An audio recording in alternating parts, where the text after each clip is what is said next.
கிறிஸ்துவிலே மிகவும் பிரியமானவர்களே, 4/6/2024 உங்களை சந்திப்பதில் மகிழ்ச்சி அடைகிறேன். வாருங்கள், ஒரு நிமிடம் நாம் ஜெபிப்போம். அன்பு தகப்பன், இன்றைக்கு என்னுடைய பாதுகாப்புக்காக ஜெபிக்கும்படி என் தேவனுடைய சமூகத்தில் வருகிறேன். என் தேவனுடைய நன்மையும் கிருபையும் விடுதலையும் ஆசீர்வாதம் என்னுடைய வாழ்க்கையில் இருக்கும்படி ஜெபிக்கிறேன். எல்லா பொல்லாப்பு நாசமோசங்களுக்கு விலக்கி வர நீங்கள் பாதுகாத்துக் கொள்ளுங்க.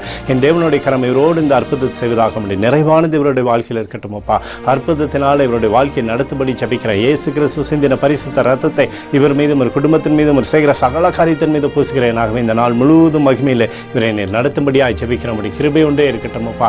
சங்கீதம் 62:5 நான் நம்புகிறது அவராலே வரும் என்று சொல்லி எழுதப்பட்டக்கூடிய வார்த்தையின்படி ஆண்டவரே இவருக்கு சகல நன்மையுமே நீங்கள் கொடுங்கப்பா. உம்மை விசுவாசிப்பதனாலே சகல நன்மையுமே இவருக்கு வந்து சேரட்டும்.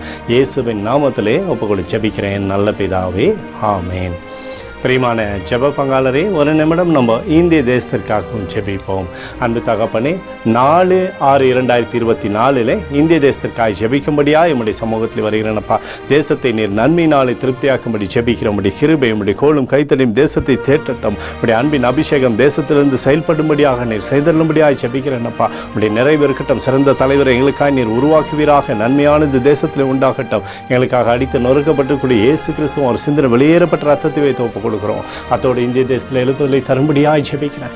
எழுப்புதலை தருவீராக, எழுப்புதலை தருவீராக, எழுப்புதலை தருவீராக. எழுப்புதலை எங்கள் கண்கள் பார்க்கும்படி நீர் ஆசீர்வதிக்கும்படி ஜெபிக்கிறேன். நேற்றும் இன்றும் என்று மாறாதவராகிய இயேசுவின் நாமத்திலே ஒப்புக்கொடு ஜெபிக்கிறேன் நல்ல பிதாவே, ஆமென். பிரியமான ஜெப பங்காளரே, ஆண்டவர் நம்மளுடைய ஜெபத்தை கேட்டிருக்கிறார். இந்த நாள் முழுவதும் கர்த்தராகிய இயேசு கிறிஸ்துக்குள் நீங்கள் வளரும்படி உங்களை வாழ்த்தி ஆசீர்வதிக்கிறேன்.